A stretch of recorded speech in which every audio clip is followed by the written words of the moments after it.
Au détour d'un méandre de la Seine, le site de La Roche-Guyon domine une vallée aux confins de l'Île-de-France et de la Normandie.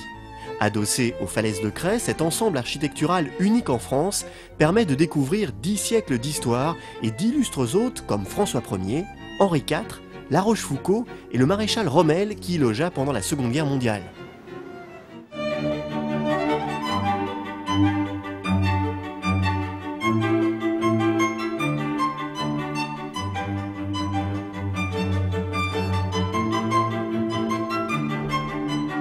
Ici, nous sommes dans la partie rajoutée au XVIIIe, plus précisément dans le grand salon du pavillon d'Anville. Et cette pièce était vraiment la plus belle pièce du château. Donc c'est une pièce d'apparat, une pièce qui a été ornée et décorée pour accueillir les plus grands esprits du XVIIIe. Il y a un Condorcet, entre autres, qui sont venus. Et donc c'est la duchesse de La Rochefoucauld d'alors, c'est Madame d'Anville, qui a commandé notamment à la Manufacture des Gobelins cette tenture d'Esther, qui orne encore les murs de cette pièce.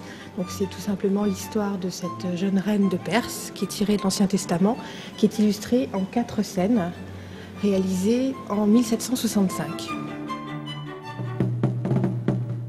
Le premier château de La Roche-Guyon est entièrement creusé dans la falaise, dissimulé aux regards ennemis.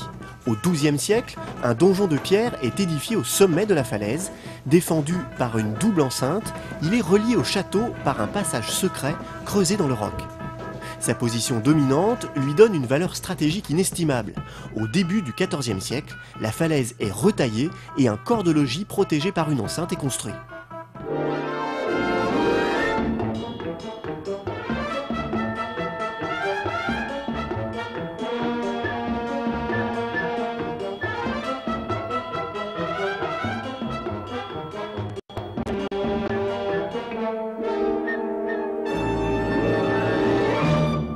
Ce qui est intéressant ici, c'est que dans le château de La Roche-Guyon, nous avons une vraie machine à remonter le temps, ce qui est quand même assez exceptionnel. Donc c'est un reste d'une bande dessinée de Black et Mortimer qui s'appelle Le Piège diabolique, dont toute l'histoire se passe dans le village et dans le château de La Roche-Guyon. Et on voit donc Mortimer qui découvre cette machine, qui lui permet de remonter le temps, de rencontrer Guy de la Roche, etc. Donc cette machine a été reconstituée il y a une dizaine d'années et elle se trouve dans une des grottes, après tout un souterrain et un labyrinthe creusé dans la falaise.